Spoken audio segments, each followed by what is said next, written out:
A Bíblia, nos seus dois testamentos, ela apresenta uma grande narrativa. E essa grande narrativa tem sido chamada na teologia de história da salvação. Um dos teólogos que, na minha opinião, apresentou isso de uma maneira brilhante foi o Oscar Cullmann, é um dos meus preferidos, e especialmente nesse livro aqui, Cristo e o Tempo. E eu, como um bom designer, eu preciso desenhar para entender. Então eu botei em gráfico aquilo que ele explica teologicamente no livro dele. Vamos dar uma olhada aí. Então, para o Oscar Cullmann, na história da salvação, na Bíblia apresenta com a criação do mundo, né, a criação do todo do universo, e desse todo Deus separa a humanidade com um propósito dentro dessa criação. Da humanidade, Deus separou um povo, Israel, com um propósito para esta humanidade, para esta criação.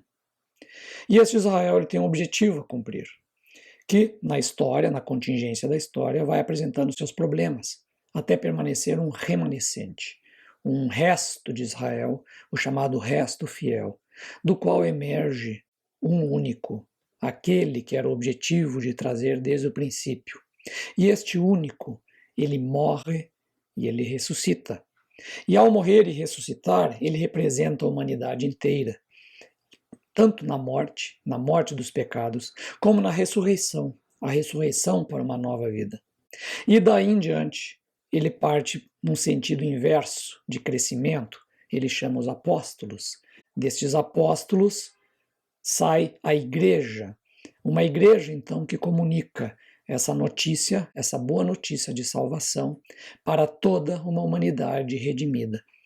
E lá no final, no Apocalipse, aparece então a nova criação, quando todas as coisas são feitas novas. Então nós temos um longo processo de eleição e de substituição. A eleição de uma minoria para a salvação da totalidade, que é o princípio da substituição, quando um apenas substitui todos.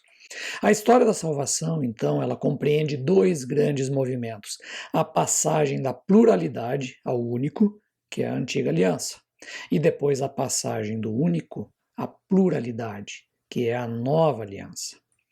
Então, para o Oscar Cullmann, existe um grande centro da salvação, e o centro no sentido de o momento decisivo, fato decisivo, que no judaísmo está lá no final da história, né? Na era da vinda do reino de Deus, da parousia, da vinda messiânica, que depois entra então na era do reino eterno de Deus. Já no cristianismo acontece uma nova percepção.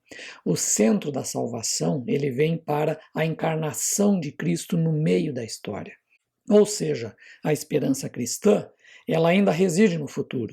Ela ainda está lá, porque Cristo prometeu voltar e implantar definitivamente o reino que já existe, mas ainda não está consumado. Ainda não. Só que a batalha decisiva, ela já foi vencida no passado, na cruz e na ressurreição. E essa é a maneira de Oscar Cullmann compreender a história da salvação. Você pode baixar este gráfico gratuitamente na aba Download do meu site andreadanielheinck.com.br.